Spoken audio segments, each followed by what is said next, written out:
The moment Lisa Weiss decided to speak, the quiet that had settled around a high-profile Christian marriage finally broke, and what poured out was far more than private hurt.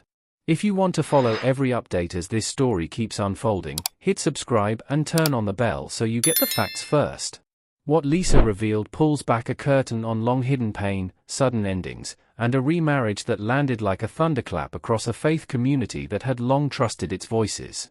This is not gossip dressed as faith reporting, it is a careful account of how intimacy, ministry, and public image collided, and what that collision means for the people left in the wreckage.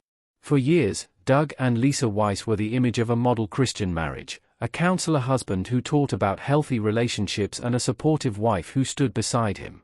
Their public life read like a manual on restoration, books, conferences, counseling sessions, and TV appearances. Couples in crisis looked to Doug's teaching as practical and authoritative. Lisa's presence reinforced the picture. She smiled at his side, hosted events, and embodied the stability that people trusted. But Lisa's recent revelations make clear that the picture they sold was incomplete.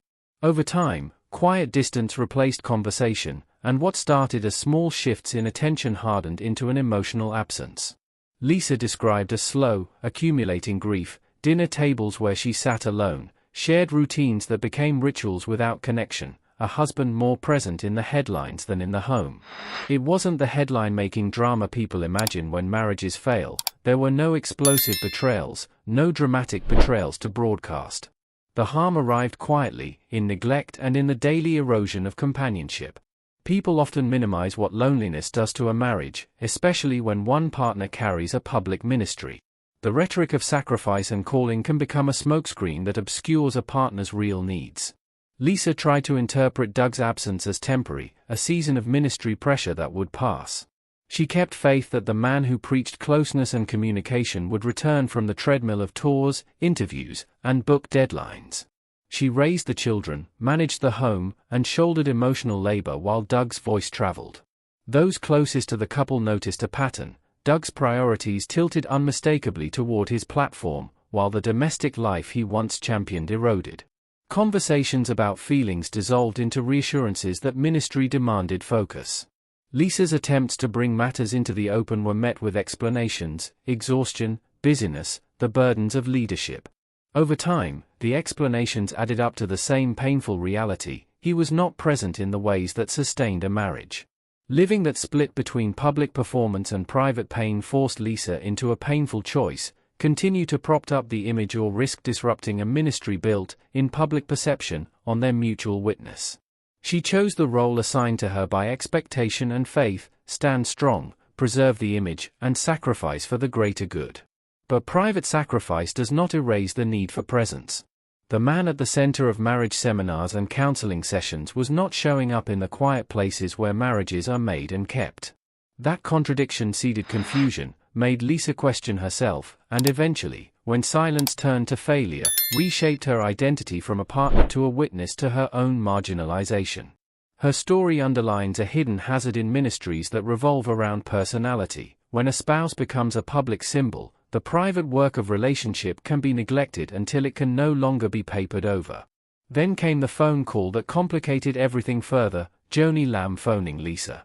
In Lisa's retelling, Joanie was not the warm, media-friendly figure millions know from broadcasts. On the call, Joanie was raw and furious, insisting that Jonathan, Joanie's son, was responsible for destroying them and the company. Her words cut in an unexpected direction. She framed Jonathan as a smear artist, even suggested pathological motives for the accusers. Joanie defended a family member known to the Lamb clan as Pete, and urged reconciliation on terms that silenced the pain of the injured. For Lisa, the call exposed a deeper crisis. The family was circling the wagons, and the instinct for protection ran heavier than the impulse for truth. Joanie's fury was not a pastoral lament, it was familial defense. It put Lisa in an impossible position: offer empathy to a grieving matriarch or stand with a truth that would fracture a powerful network. What that call shows is the complex web of loyalties inside family ministries. The same circles that produce warmth and fellowship also create pressure to conform, to prioritize the institution and reputation over uncomfortable facts. When Joanie described Jonathan as destroying the family and the ministry, she was making a choice about which kind of suffering mattered most, the pain of reputation or the pain of potential victims. Lisa's plea for reconciliation sounded simple, mend relations, but Joanie's response revealed how adjacency to power complicates moral clarity.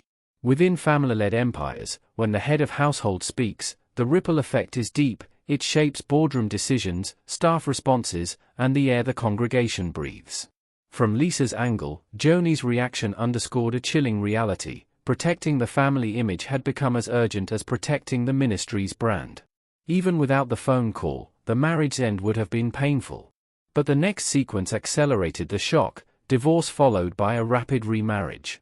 Lisa and Doug's marriage dissolved after decades together, and the divorce was, for Lisa, a personal collapse of everything she had built with him.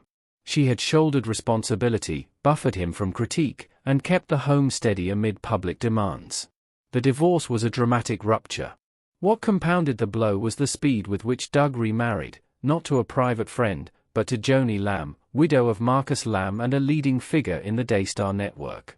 The timeline was jarring: months, not years, separated finalization of the divorce and the new wedding vows. In a world where leaders are held to higher standards, and where counseled couples often wait and work through separation with professional care, the swiftness appeared to many as a breach of the principles Doug had long advocated. The remarriage ignited a cascade of questions. Was this new union an act of mutual solace after both partners had experienced deep loss? Was it a hasty response to loneliness? Or, critics asked, did it reveal a pattern of boundary crossing that began long before the divorce became public? Public perception hardened fast. Many in the church world felt betrayed. If a counselor who taught patience and long-term covenant could remarry so quickly, what did that say to struggling couples who had been told to wait, to fight, to reconcile?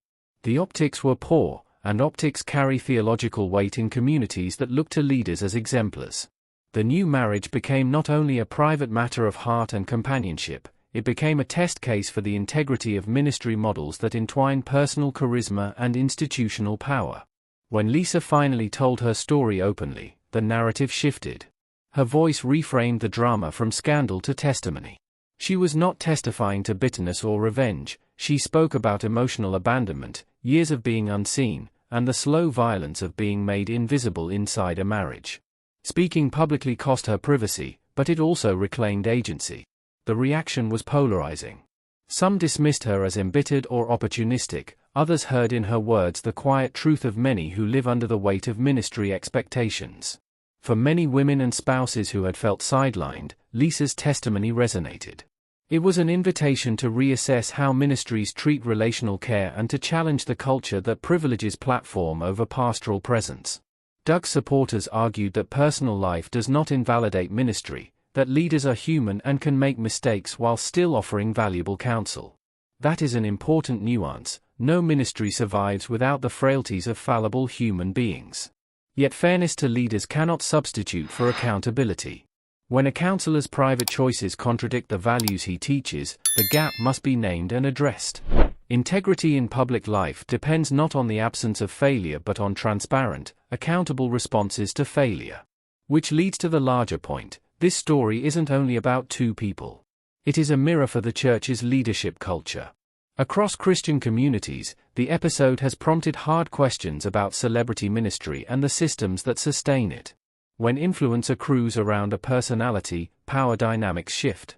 Platforms expand, finances swell, and relationships can be deprioritized. Structures that would normally protect the vulnerable, independent boards, transparent financial oversight, external counseling for leaders, are sometimes absent or weak in family-run ministries. That vacuum makes private hurt a public risk. Lisa's story revealed how relational pain can be silenced for the sake of image. It showed how a ministry's instinct to preserve reputation can drown out the vital voice of pastoral care. What practical lessons should churches take from this? First, leadership must be accountable not simply to boards of friends but to independent mechanisms that can evaluate conduct when conflicts arise. Boards should have outside members with real authority. Second, pastoral care must be prioritized for leaders' spouses. Marriage support is not a PR concern, it is pastoral duty. Third, transparency in transitions. particularly when top leaders divorce or remarry, is essential to maintain trust. Last, congregations and donors must feel empowered to ask hard questions and expect clear answers, not evasions. Lisa's story is both personal and prophetic.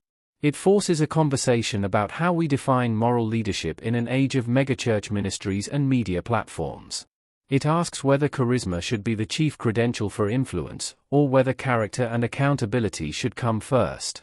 And it calls for a renewed commitment to protecting the unseen people who do the relational labor that keeps ministries alive. In the end, the rawest truth is simple: relationships matter more than image. The church's mission depends on people being cared for, not packaged.